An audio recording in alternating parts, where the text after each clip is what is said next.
میرے بھائیو، آج عید کی نماز کی پریکٹیکل طریقہ بتاتے ہیں۔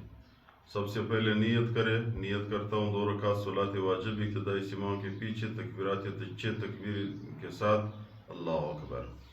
جب پہلے تکبیر کیا ثنا پڑھو، ثنا کے بعد اعوذ باللہ، بسم اللہ، پھر اس کے بعد 3 تکبیر، ہاتھ کو اٹھائے، اللہ اکبر، اللہ اکبر، اللہ اکبر، پھر ہاتھ کو باندھے، سورۃ فاتحہ پڑھے، سورت پڑھے، رکعت مکمل کرے۔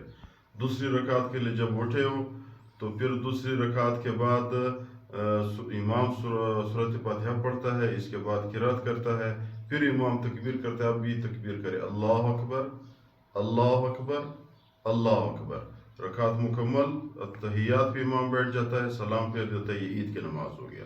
ابھی مسئلہ یہ ہے عید کی نماز کے لیے کہ اگر خلاصہ اس نماز کا یہ ہوا کہ پہلی رکعت میں قرات سے پہلے 3 تکبیر ہے، آخری رکعت میں قرات کے آخر میں 3 تکبیر ہے، یہ تو عید کی نماز ہو گیا۔ ابھی مسئلہ یہ ہے اگر خدا نہ خواستہ عید کی نماز میں آپ آ گئے ہو، آپ سے 1 رکعت چھوٹ گئی ہے، تو آپ نے کیا کرنا ہے؟ تو مسئلہ بتانے سے پہلے آپ لوگوں سے گزارش ہے کہ چینل کو سبسکرائب کریں تاکہ ہمارے حوصلہ افزائی ہو جائے۔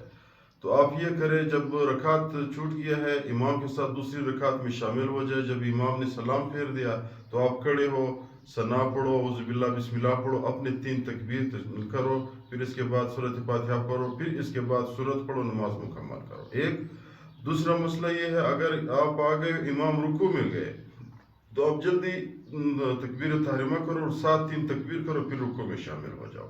اگر آپ کے ڈر تک یار رکوع میں سے خدا نہ خواستہ رکعت جاتی ہے تو پھر آپ رکوع میں جا کر کے اس کے ساتھ 3 تکبیر رکوع میں ساتھ کر لو۔ اللہ تعالیٰ عمل کرنے کی توفیق۔